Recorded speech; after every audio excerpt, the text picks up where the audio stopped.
Bueno, pois nada, boas tardes. Vamos seguir con esta xornada. E, eh, o debate que agora toca leva por título Houbo algunha vez un mundo novo, un título que supoño fai referencia ou enlaza na vontade das organizadoras deste acto cunha das primeiras producións realizadas, xa non estou moi seguro se por Tagallo ou polo círculo o círculo, efectivamente. Círculo. Eu creo que a Mabel Rivera, non estaba completamente seguro, e antes, tomando un café con Gonzalo, con Oti, toda a xente de Ferrolterra, pois eles creían que a obra que eu vira hai moitos anos xa de Tagallo, que xa non estaba Mabel Rivera, dixérame, que era aquela de un día voume cabré e logo non sei que, non me acordo xa me ben. Xa non estabas.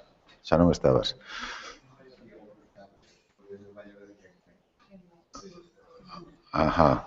Sí, bueno, de todas formas, claro, Mabel Rivera sempre que se falaba do grupo Tagallo ou de todas aquelas iniciativas saídas da parroquia de Perlío, en Fene, daquele círculo, pois sempre saía, claro, inevitablemente o nome de Mabel Rivera. Antes, cando nos veíamos aquí, cando nos atopamos aquí, Mabel díxome, non te veía desde o século pasado. E é certo, temos unha relación multisecular.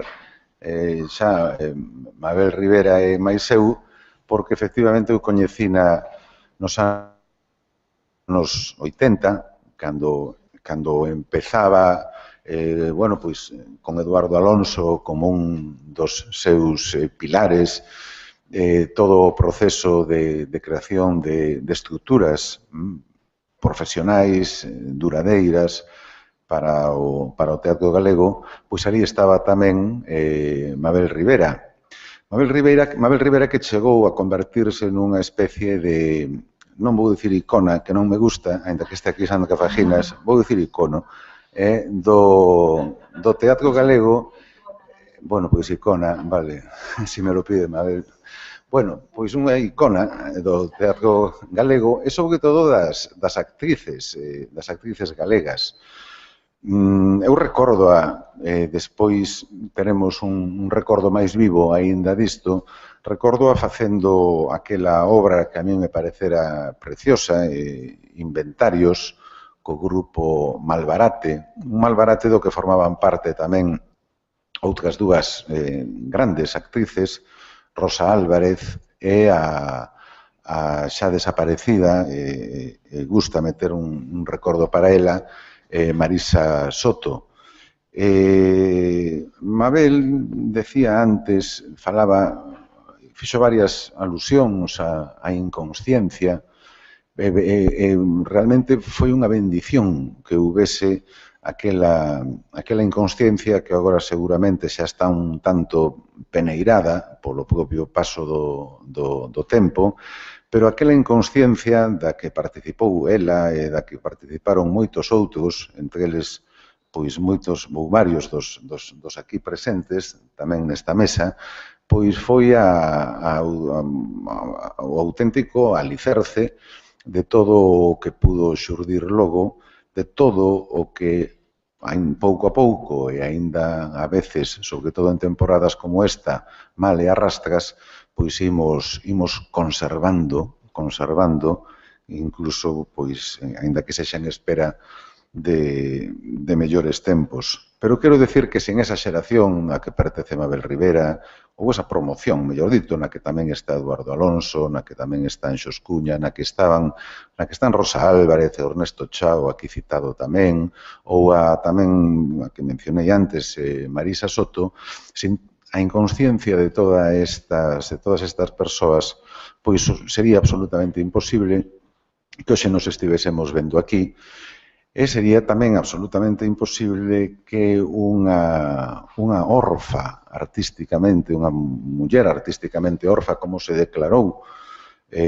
así mesmo hai un momento Mabel Rivera, pois houbera podido enchernos de orgullo, como nos encheu a moitos, non tanto polo feito de que lle deran o Goya, ou non tanto porque a víramos na ceremonia do Goya recollendo aquel premio, senón orgullo realmente produciuse cando saímos do cine, cando saímos dos cines, moito antes da ceremonia do Goya, tras ver a interpretación de Mabel en Mar Adentro, e pudimos, bueno, pois sentirnos satisfeitos, sentirnos orgullosos de que efectivamente todo aquel autodidactismo, toda aquela inconsciencia, pois fose, bueno, de alguna maneira se simbolizase naquel espléndido traballo de Mabel.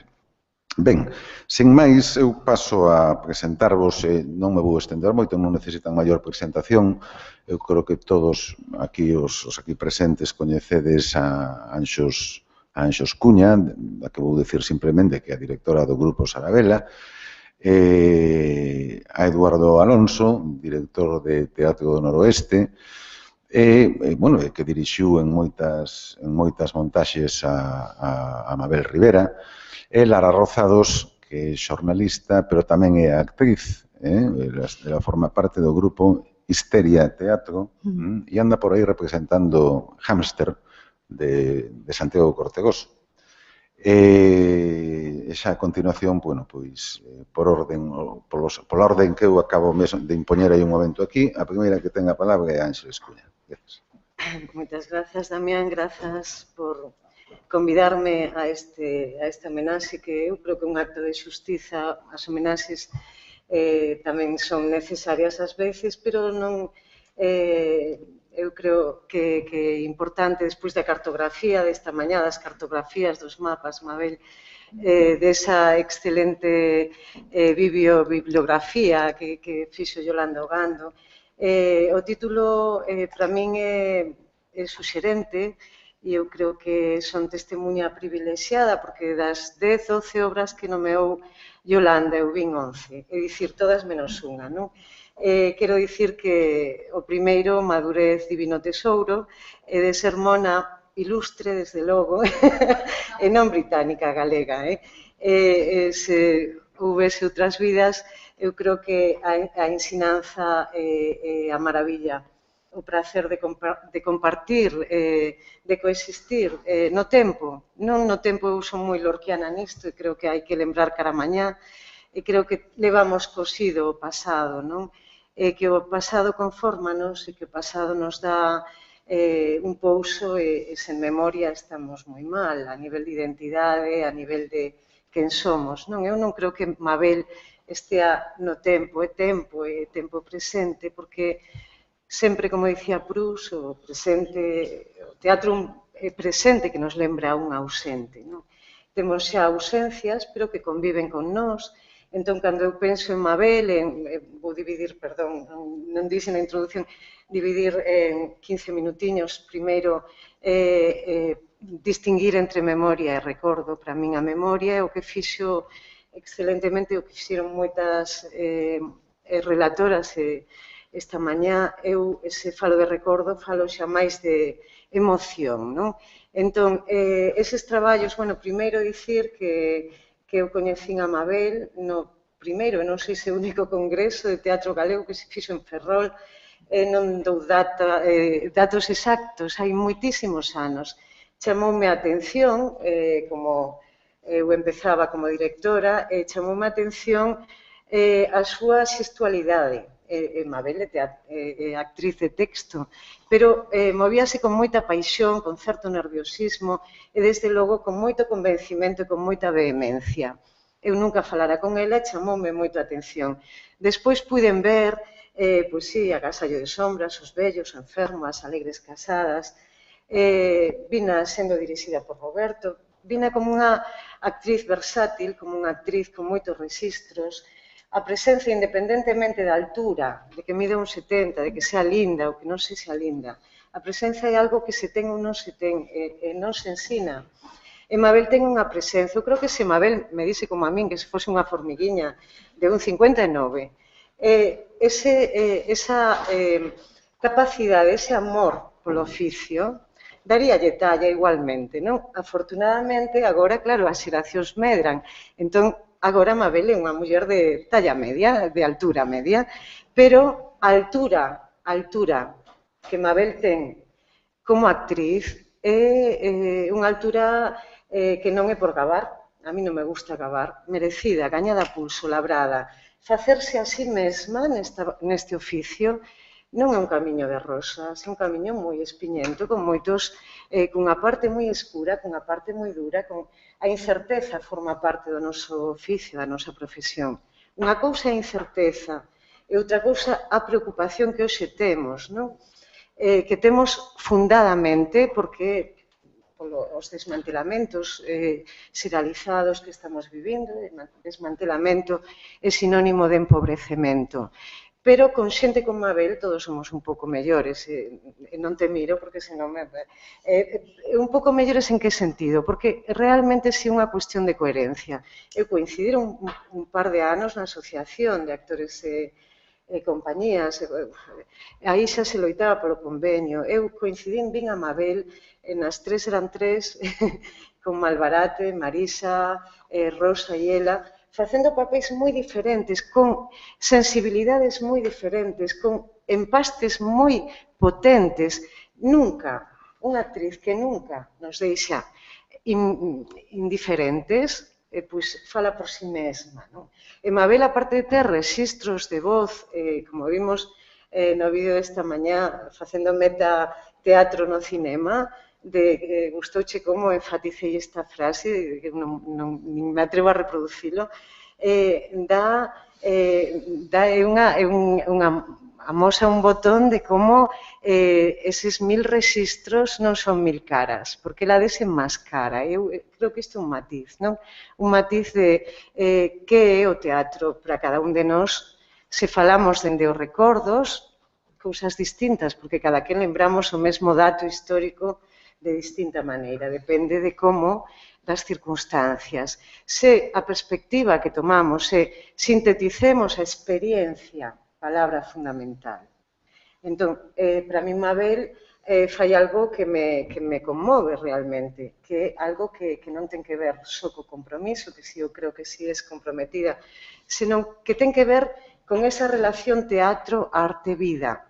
E digo teatro-arte-vida porque é defensa da cultura, con coherencia, con inteligencia, con forza, ás veces con razón ou sen ela, pola propia paixón. A ver, hai momentos que vivimos e que discrepamos profundamente, pero esa maneira de discrepar é nutritiva, porque o teatro é un alimento, porque, claro, que lle pode pasar, como me permito falar co título libremente, e non teño que facer tanto esforzo de enfiamento que xa fixeron antes, podo dicir que o importante de facer un teatro non banal, non vacuo, comprometerse ca experiencia da vida. Eu creo que isto é unha das claves, non solamente de construirse, senón de evoluir, de madurar, de asumir personaxes que ás veces están feridos no ventre, e asumilos como desafíos, como agasallos,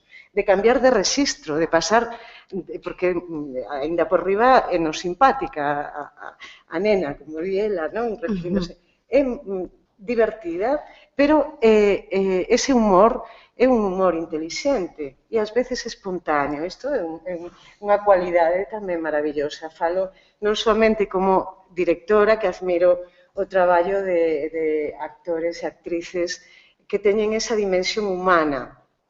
É a experiencia da vida a que leva a transmitir, a compartir sensacións, sentimentos, a explorar universos. Da igual, esta mañá tamén se falaba do sistema, e eu querería falar un poquinho, pero me quero exceder,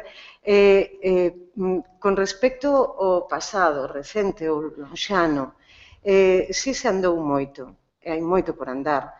Probablemente as eivas que xa discutimos moitas veces seguen existindo.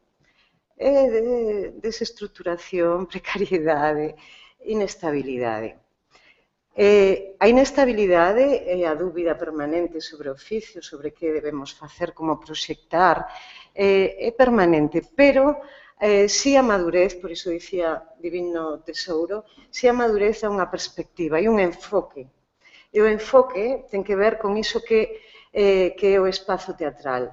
Que sexa nunha forma máis de teatro en proceso, que están xermolando moito actualmente no país e teñen, dende o meu punto de vista, tanto dereito a existir as formas postdramáticas e o teatro procesual como o teatro textual. O que importa, dende o meu punto de vista, é cando a mirada sobre o mundo alimenta. Porque, claro, non hai nada máis patético que un país, patético non, é unha maldición, un país que non pode alimentar os seus fillos. Pero o alimento dos 3 millóns de persoas que agora están por debaixo da franxa da pobreza, con menos de 300 euros ao mes, é un alimento imprescindible. Primeiro falemos de dar de comer aos fillos e despois falemos tamén de dar de comer o pensamento e a cultura. Porque se estamos desnutridos a nivel de pensamento, iso pasa unha factura terrorífica, iso nos esclaviza. Porque botemos man da memoria que queiramos, da sensorial, da histórica, do recordo, da lembranza máis afectiva ou non, o que temos claro unha realidade con retos moi grandes. Polo tanto, eu resumiría un poquinho esta cuestión a 3 niveis. Celebremos que nos podemos encontrar, que nos encontramos nun espazo que é artístico, pero tamén é político. E é político porque convoca a xente.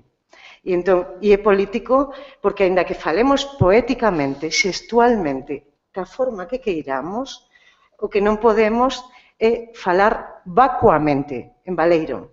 Para iso xa está toda a tendencia clarísima por parte dos irresponsables políticos de levar todo ao mercantilismo e a cultura do entretemento, que nin sequera é cultura. Pode haber entretemento e pode haber cultura, pero unha cousa sen a outra é de outro tema do que podemos falar, non sei se me estou explicando ben, non? Non se trata de entreter só. Claro, se unha obra que teña máis ou menos temática o que fale o corpo, cando estivemos na asociación tamén se preocupaba moito a formación, entón programemos cursos de interpretación diante da cámara, que hai moito sementado aquí, hai xente moi potente, cubramos estas eivas de alguna maneira, fagamos dramaturgia do movimento, dá igual a escrita, a interpretación, os oficios, ese encontro, esa celebración son importantes, pero sen esquecer, en definitiva, o que é a memoria ou o presente, que ao final se proxecta cara ao futuro, crítica, porque senón estamos claramente na corrente de denuncia de se non hai crítica hai barbarie. E entón estamos nun momento moi bárbaro nese sentido de non potenciar capacidades, xente que poida desenvolver o seu oficio, que é o que sabemos facer, que se necesita como aire. É unha cuestión de respiración. Se non respiramos, afogamos. Entón, a necesidade individual e a necesidade social, o que Mamet di, o soño é o teatro e a sociedade, o que o soño aos seres individuais é un acto liberador, porque é o confronto, e porque tamén, dentro desa escuridade, hai unha pata fundamental que é a necesidade de utopía. A pregunta é, un mundo mellor foi posible? Eu iso non o vin, entón non sei. Sempre soñamos sempre algo nos leva a creer que hai mundos mellores posibles, pero ninguén vai regalar nada. Entón, eses mundos mellores posibles pasan por unha loita permanente. En vez de Bertolt Brecht, fose Bertolita ou Bertoliña, diría a muller que loita un día é boa, que loita un ano é mellor, a que loita varios anos é moito mellor, e a que loita toda a vida. Esas son as imprescindibles, que creo que o nome que se decide para isto. Sempre se falou da irmá de Guillerme ou de William, pero agora encantaríame que Bertoliña existise e que dixese que ben que tedes neste país unha muller como Mabel, porque é unha rayoliña de sol na escuridade, porque é unha muller crible, pero crible porque de verdade, non estamos en posesión da verdade, non estamos, pero no teatro sempre a buscamos.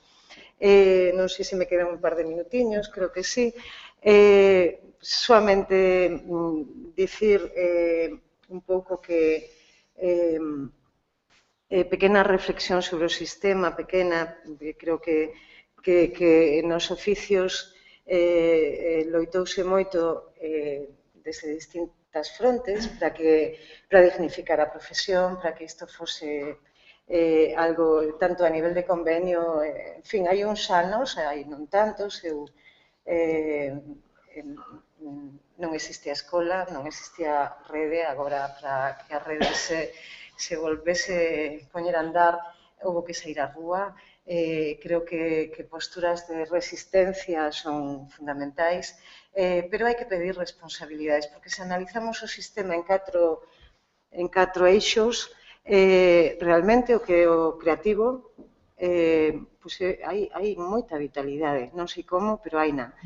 Seguramente a precariedade noutros países aínda viven peor. Dicir, miremos sur de Europa, miremos Iberoamérica e ás veces danos leccións. Pero un feito, é terrible que estean desaparecendo compañías, é terrible que estea tantos compañeros e compañeras sen traballo, e aí somente hai unha posibilidade que é seguir xuntos remando cada un na súa dorna ou en dornas comuns. Legítimo todo isto. Creo que, por exemplo, gustaríame dicir con respecto á creación, vimos de celebrar o Fito, que é un festivaliño que sabedes que hai 14 festivais en Galicia. O Fito é un dos máis novos, é case un bebé, pero pudemos ver 6 compañías galegas. E eu creo que tanto as compañías de longa trayectoria, chamémoslle como queiramos, a min as etiquetas non me gustan, pero podemos dicir máis convencionais, máis contemporáneas, máis digamos, máis performáticas, pero creo que podo dicir que hai esperanza enorme na capacidade creadora. E isto podémoslo constatar. É dicir, se hai un alicerce potente a capacidade creadora dos nosos creadores en todos os oficios. Por outra banda, a nivel de formación, en toda a escala, deronse pasos adiante, hai moito que andar, tamén se falaba de necesidade formativa sempre. Este oficio non ten teito, hai que estar aprendendo sempre. O autodidactismo non é malo, está claro que a ensinanza máis sistematizada permite avanzar de outra maneira, son ritmos distintos, pero coexiste neste momento en Galicia moitísimos creadores emerxentes e veteranos. Iso é moi saudable. Tamén se necesita investigación, tamén se necesita que institucións como o Consello da Cultura realmente potencien, agradécese, que dean instrumentos, por favor, instrumentos, porque podemos dicir, non é nada útil falar de ferramentas de produción a nivel de industria, porque o teatro é mestura de arte técnica e artesanía. Moitos nos resistimos a consideralo industria, pero que si está claro é que existen institucións con responsabilidade. Mónica dixo contundente nitidamente, con toda claridade. Simplemente teñen que cumprir misión, obxectivos, para os que están aí. E se non fora, se non dan conta, hai que dar conta, que tanta transparencia é feitos e non palabras. Dar conta da xestión que se avalía e que teñen a obriga, cando se crea e se sustitúe o IGAEM pola Xencia e Industrias Culturais, unha das cuestións clave que se xan paradóxicamente, irónicamente, máis transparencia, máis eficacia, máis eficiencia, palabrotas ou palabras polas que pedir contas. Aí o teatro é quente, claro. Aí eu xa esquezo totalmente fatigas e demais e digo, pidamos contas e responsabilidades. Tamén unha das palabras que máis se nomeou, non? Entón, contas e responsabilidades. Estou me pasando o tempo, non? Calo, despois hai debate, seguimos, porque non quero usurpar o tempo dos compañeiros. É que é moi estimulante isto de agora, pero gracias, non, comprendo-te ben, Ángeles, pero o que pasa que eu pensei que tiñamos 10 minutos máis e resulta que temos 10 minutos menos dos que eu pensaba. Así que xa inmediatamente ten a palabra a Lara Rozados. Vale, moitas gracias, men. Bueno, en primeiro lugar, vai o meu agradecemento para a Comisión de Igualdade do Consello da Cultura Galega, organizadora desta xornada. Moitas gracias a Loli Vilavedra e a Ima López Silva polo convite a participar e gracias aos ponentes tamén que estiveron ao longo de todo o día achegándonos novas perspectivas e tamén aos compañeros de mesa. Bueno, o título desta mesa redonda resultoume desconcertante ao comezo, non? A pregunta de se houbo algunha vez un mundo novo en relación ás artes escénicas en Mabel Rivera non se me ocorrían respostas a bote pronto. E se me ocorre que o que me queda é formularme ou formularnos máis preguntas. No ano en que se homenaxeou polo Día das Letras a Roberto Vidal Bolaño, unha figura clave da dignificación profesional do noso teatro, asistimos, con todo, a un progresivo empobrecemento do teatro galego. Para alén de recortarse subvencións á produción, as redes de distribución ficaron paradas até o mes de abril, e a Axencia Galega das Industrias Culturais, a GADIC, estivo sen director durante certo tempo. Foi necesario, en moitas ocasións, porse un nariz vermello de payaso para rebelarse contra a miseria institucional. O teatro non ficou calado. E así e todo, o teatro seguiu agromando vizoso, fose a través de proxectos de crowdfunding, fose a través das canles convencionais. A homenaxeada de hoxe, a actriz Mabel Rivera, recentemente nunha entrevista co medio Praza Pública, declaraba non ter traballado desde decembro. Cando iso acontece cunha actriz do seu prestixio e experiencia, a situación é preocupante. Asistimos ao desmantelamento das nosas artes escénicas, pero con todo seguen vivas. A pregunta, houbo algunha vez un mundo novo? A resposta que me parece máis clara é sempre. Sempre houbo novos mundos que o teatro tivo que reinventar a cada pouco. Cando ten todo o contra, volve a emerxer con contundencia. A forza das herdeiras de Mabel Rivera é imparable. Licenciada en Filoloxía Inglesa e con posgrao en Arte Dramática pola USC, comezou, como moita xente, no teatro afeccionado nos 70. Na súa traxectoria traballou tamén en curtametraxes, longametraxes como Mar Adentro, pola que levou un merecido Goya, e series de televisión. Foi tamén autora de Defensa de Antipatía para Anodesía, traductora de textos teatrais e axudante de dirección, ademais de actriz. Fundou a comezos dos 90 Teatro do Malbarate, xunto con Marisa Soto e Rosa Álvarez. Xunto con elas e con outras autoras, directoras ou actrices como a Dorotea Bárcena, Pilar Pereira, Inma Antonio, Paula Carballeira, Ángeles Cuña, Necane Fernández, Ana Vallés, Fina Calleja, Vanessa Sotelo, Patricia de Lorenzo, Marta Pazos, Mónica García, e a lista sería longa demais, para seguir aquí, integra unha rede de creadoras que sostén un proxecto común, un espazo de resistencia para as mulleres nas artes escénicas galegas. Hai anos fun convidada aquí a falar sobre Xoana Torres e a metáfora era entón evidente. A da tecedora que lanza un fío que recollemos no presente para seguirmos tecendo un proxecto poético común. Retomo aquela imaxe para pensar en Mabel como unha tecedora máis na configuración dese tecido que é o teatro galego actual, para pensar que a práctica artística amorosa do seu bo facer como a feitura dese tecido complexísimo e diverso que é a actividade das mulleres no teatro galego, en certa idea de sororidade.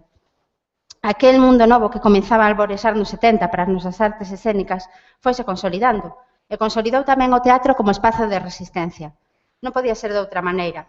O teatro é lugar para o encontro, a emoción e a conciencia, para a xeración de pensamento crítico.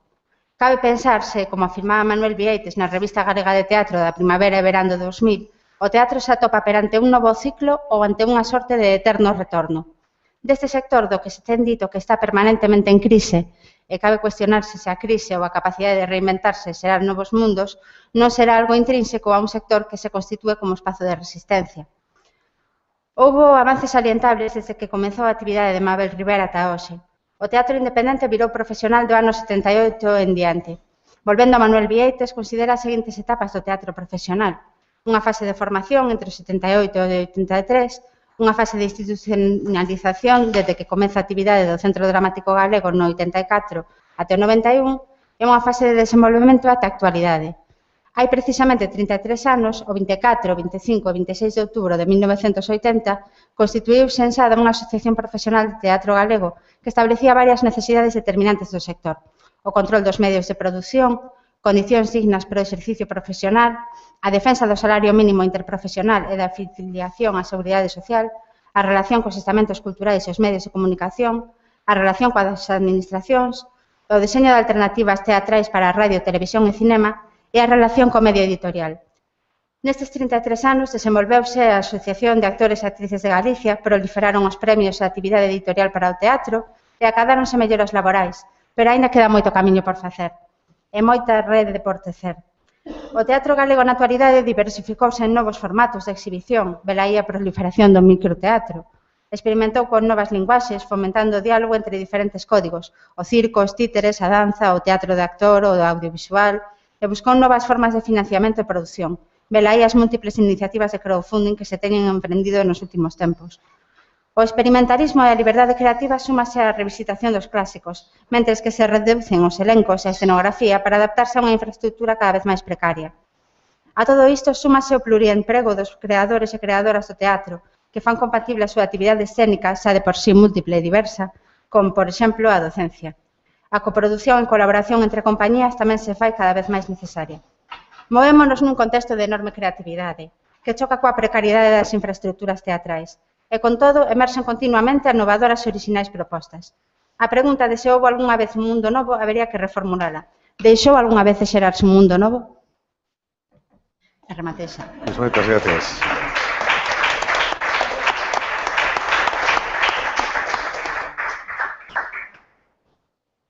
Ben, ten agora a palabra Eduardo Alonso. Hola, boas tardes. Non sei que queredes que vos conte sobre esta historia. Eu non sei se algunha vez hubo un mundo novo. O que si sei é que unha vez, polo menos para min, hubo un principio. E en ese principio había algunhas mulleres con mando en plaza, ademais. Non vou deixar só a Mabel Rivera, porque sei perfectamente que ela é, de alguna maneira, o resultado do traballo de máis mulleres e de máis persoas e se sinte así. E, por tanto, vou non dicir, estaba ela, é certo, estaba Mabel Rivera, pero había outras mulleres, non estábamos desprovisto desa forma de ver o mundo. E aí comenzamos a traballar, estaba Laura Ponte, Luma Gómez, Elina Luaces, bueno, e algunhas que se nomearon agora por aquí, non vou dar o nome, pero había suficientes para que nos reconduciran algunhas veces nas nosas propostas e nos nosos plantexamentos. Entonces, eu, a verdade é que considero a Mabel Rivera, e a todas elas, como diría Scorsese, unha de las nuestras. Es decir, é moi difícil mirar con distancia e analizar con distancia algo que forma parte da túa propia historia vital, ¿no? A mí me extraña que extrañe, pero a mí non me extraña nada que Mabel destacara, como non me extraña, é máis, o que me extraña que non destacara moito máis no exterior, pero o me extraña que destacara só Mabel, me extraña que non destacaran outras e outros, é dicir, non me parece, o que me parece raro que non vaya por o terceiro Goya, que levara un me parece lógico e normal. Fixe unha película, está magnífica, era obvio que iba a estar magnífica, se facía unha película fora iba a estar magnífica, seguro. É dicir, son cousas que me parecen naturales e que o que me parece natural é a falta de máis de eso, ¿no? Pero tamén me vou acostumbrando, a estas alturas empezo a estar acostumbrado a que as cousas sexan así. Eu vou simplemente porque necesito contalo, eu traballei en 6 ou 7 ou 8, non sei cantos espectáculos con Mabel, todos os que eu puiden e ela puido. Pero hai un moi especial que quero contar un pouco desde un punto de vista como foi, e é o traballo que fixen con Marisa Soto, Mabel Rivera e Rosa Álvarez en Xogo de Damas. Xogo de Damas foi o primeiro espectáculo de Malbarate que era un proxecto, digamos, de mulleres. E estaba configurado solamente por mulleres. E realmente que empezou a dirixir ese espectáculo, incluso fixera algúns ensaios fora Dorotea Bárcena como directora muller. Pero ahora mismo non sei por que razóns, por alguna razón de tipo de enfermidade ou algo así, Dorotea non puido seguir os ensaios. Entonces, eu, que observaba o proceso desde fora con interés, estaba preparándome un montaxe que iba a empezar a dirixir enseguida, que era Medea, o recordo perfectamente. Entonces, elas viñeronme a pedir que lles dirixira, que sustituíra a min. As cousas importantes na vida sempre me tocaron sustituindo a alguén, ¿no? Entonces, que sustituíra a Dorotea porque non podía dirixir o espectáculo. E entón, a min eso, non lles dixen nada en aquel momento, encheume de orgullo. É dicir, que un proxecto de mulleres me pediran que estivera con elas, me parecía estupendo. Pero aí non quedou a cousa. Puse algunha condición para facerme o chulito. Unha da condición, esta sí moi acertada, foi que Anxo Rei Ballesteros, que era o autor do texto, non entrara nunca no ensaio. Esta foi unha das condicións. Pero isto foi por experiencia, porque eu un día pasei por onde estaban ensaiando e aluquei un pouco e estaba Anxo Rei Ballesteros dentro do ensaio. E estaba soltando un discurso e elas con unha cara larga, digo, bueno, este destroza todos os ensaios os que aparecía. Efectivamente non apareceu nunca, con o consiguiente cabreo pola súa parte, que como logo si teño tempo vos contarei. Bueno, e empezamos os ensaios dos tres. Era un Anxo Rei Ballesteros, era, vamos, lle pedías unha obra de teatro de 50 páxinas e te entregaba 300, ¿no? E aí había que peineirar, cortar, limpar, reorganizar, e o traballo de ensaios foi moi creativo e moi laborioso en ese sentido. E nos pechamos en un galpón aí en Meixonfrío, os 4, día a día, traballando xuntos, sacando adiante un espectáculo codo con codo, e foi personalmente unha das experiencias máis importantes de dirección e de vida. Elas non tiñan cartos, entonces dixeron, vou contar esta anécdota, porque tamén non é que me importaran moitos cartos, nin entonces nin agora, pero bueno, ten unha cosa.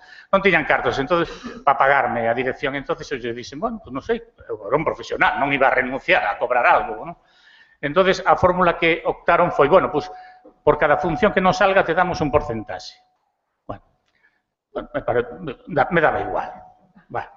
Que parezca que soy un profesional e xa está, ¿no? E que cobro por isto. Bueno, ao que iba con este tema. Marisa Soto, que era encargada de pagarme cada vez que había unha función, salto xa para as funcións, cada vez que iba, logo volvo para atrás, cada vez que viña a pagarme para facer unha función, me pagaba religiosamente o porcentaxe estipulado, que non me acordo canto era cada función. Hubo un día que xa tiven que decir, Marisa, para, porque eu xa estou pagadísimo. Porque foi unha obra que se representou moitísimo. Tivo moitísimas representacións. Proporcionalmente foi a obra con que máis cartos gañei de todas as da miña vida. Porque viña a pagarme. Tivemos función, que ben, toma, para xa, que a mí xa me chega, xa está ben. Bueno, en ese ensayo, en ese local, bueno, os que diriximos e os que actuades o sabedes, ás veces se dan situacións misteriosas que teñen que ver non só co proceso creativo, sino con o proceso vital das persoas, ¿no? Entón, bueno, non sei a elas, supoño que algunha tamén. A min transformoume totalmente, como persoa, como director, como todo, absolutamente, ¿no? Foi, xa digo, unha das experiencias creativas máis e vitales máis importantes da miña vida. E cando se estrenou en Ribadavia, non sei se estrenou ou na función de Ribadavia foi a que foi Anxo Rei Ballesteros, e eu estaba esperando que rematara a función para preguntarlle. É a única vez que lle preguntei a alguén que lle parecía a obra que eu dirixira. Normalmente non pregunto nada porque xa sei o que me van a dicir. Anxo, que che pareceu? Moi ben, moi ben. E deu-me a man. Digo, hostia, e iso que lle cortara media hora. Bueno, pois... pero, como a Abel, traballei fai relativamente pouco, non creades que quedou a cousa aquí. Unha vez encargáronme que fixera, que dirixira un recital na Coruña, un recital que os gays realizan na Coruña, que se chama, na Coruña e en varias cidades, non, pero na Coruña chamase Coruña Visible, e fan un recital non, unha festa, para facer visible as súas características sexuais, non? Entón, a mí me encargaron un recital sobre poesía homosexual, e a poesía non a seleccionei eu directamente, a seleccionaron eles e eu dentro daqueles me plantearon, fun escollendo algunhas, as poesías eran Tela Marinera. Non é que foran eran de Cavafis, Safo, tampouco eran cousas de xente descoñecida, pero bueno, algunhas eran Tela Marinera, eles as buscaron as máis concretas, non? Entonces, eu chamei a varios actores e a varias actrices para facer o recital. E casualmente, non sei por qué, sí, lle chegaba a poesía, mira, non podo, non sei que tal. Mais de un me dixe, sí, a mí me parecía extraño, porque hasta que de repente encendeuse unha luz e dice, a Mabel Rivera que esta se tira, pero de cabeza, a este recital. E chamei na Madrid, estaba en Madrid. Me collera o teléfono en Madrid. E como coincidía que eses días apuntouse inmediatamente e foi a estrella do recital gay de Galicia Visible. De modo que Mabel Rivera, a partir dese momento, empeza a ser unha actriz visible. Gracias.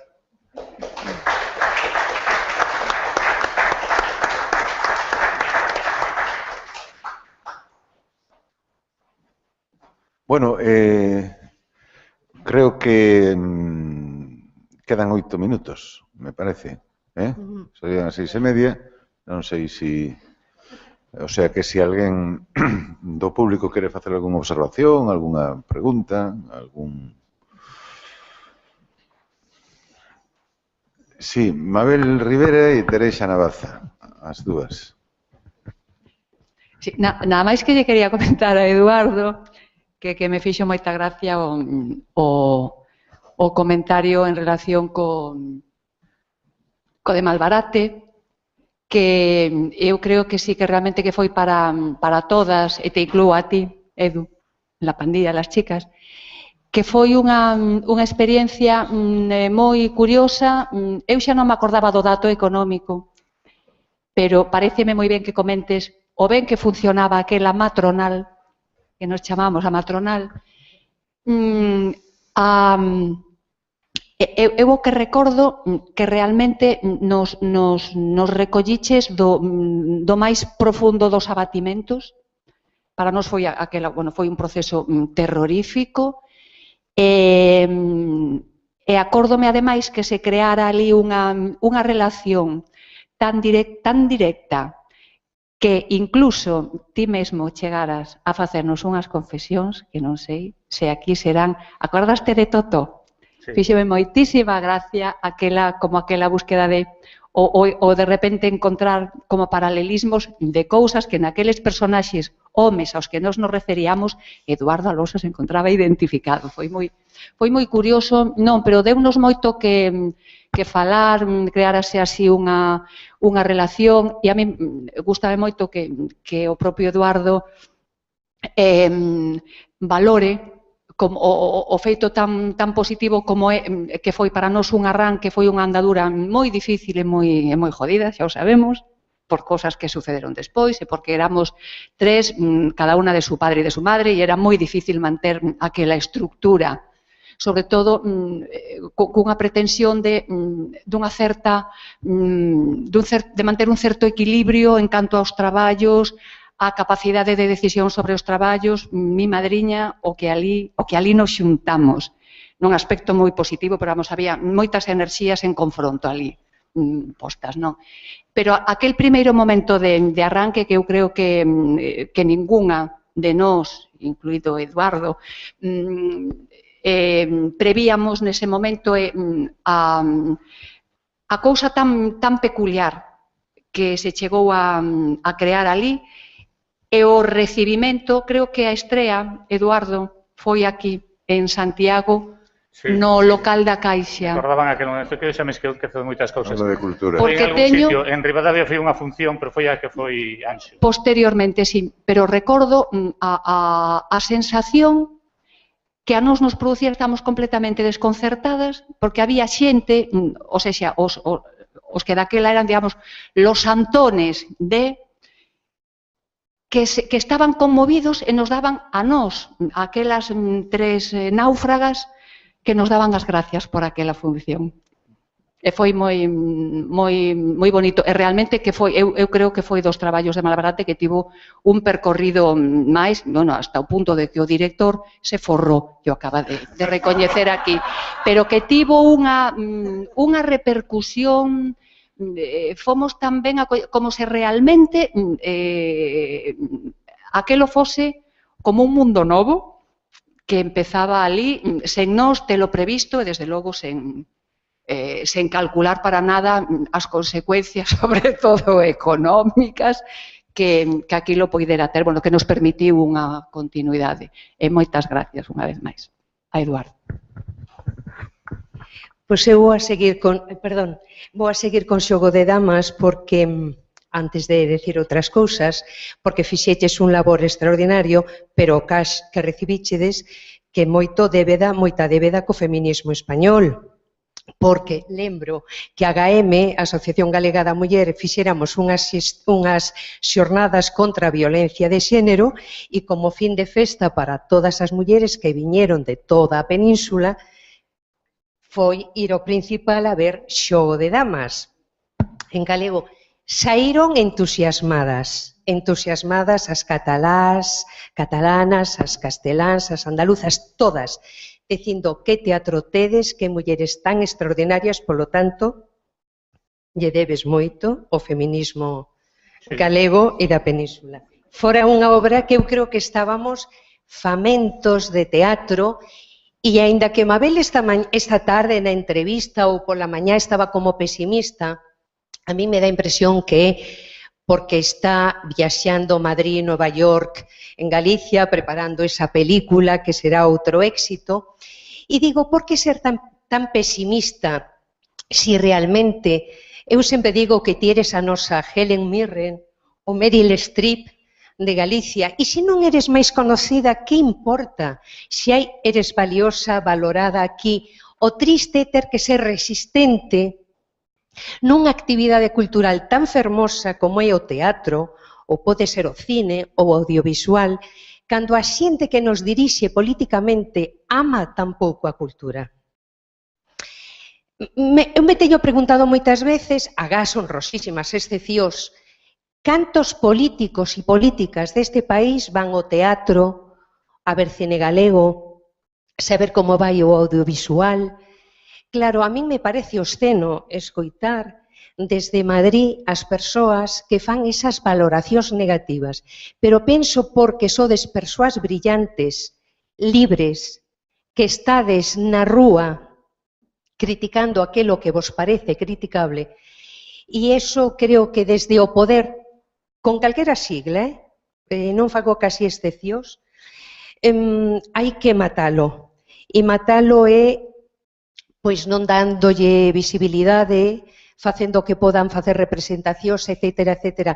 Por iso me parece que sodes moi resistentes, moi valiosos, e o día que non teñamos teatro, cine, audiovisual, que era aquilo que nos fixo que o noso país fose menos gris nunha época tan gris como era o franquismo, pois creo que teremos que envolvernos nunha manta, quedarnos na casa pechados e non sair. E se hai que facer colectas e salir á rúa para pedir que as artes escénicas teñan outro presente e outro futuro, pois adiante.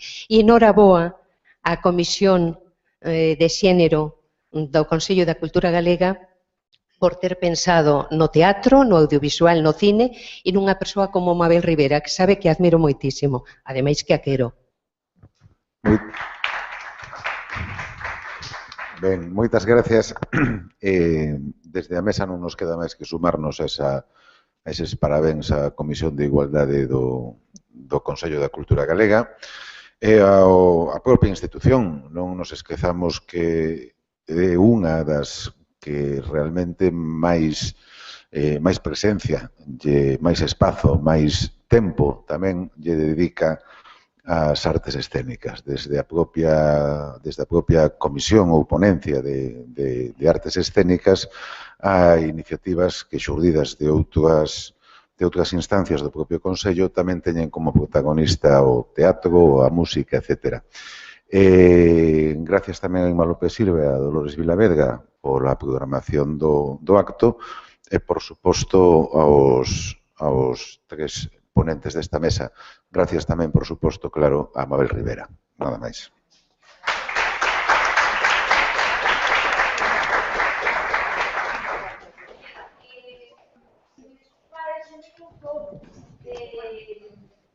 Fin de festa, pois queríamos volver un pouco a Solís.